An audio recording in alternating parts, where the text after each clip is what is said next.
Well, we all do a lot of videos where we focus on the sexy part of our woodworking, playing with all those really cool tools, making all these beautiful wood products. One of the things you don't see a lot of videos about and we don't talk a lot about is the admin side, but especially the shipping. Shipping is a hassle. Nobody likes doing it, but you have to do it and you want to do it right.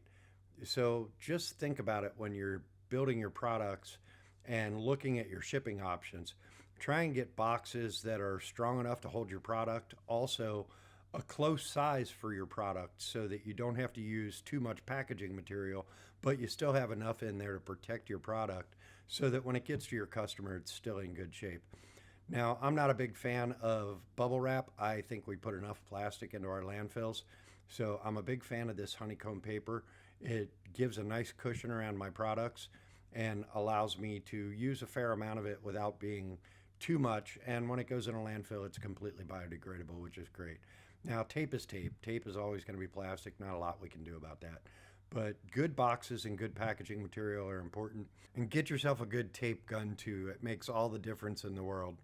As far as your packaging materials go, I take 50% of my packaging cost and I add that to my product cost, and I eat the rest of it as part of my business expenses. Certainly something to consider when you're setting your pricing. Also, in the package, I like to put a business card with the care and use instructions for whatever the product is and a sticker.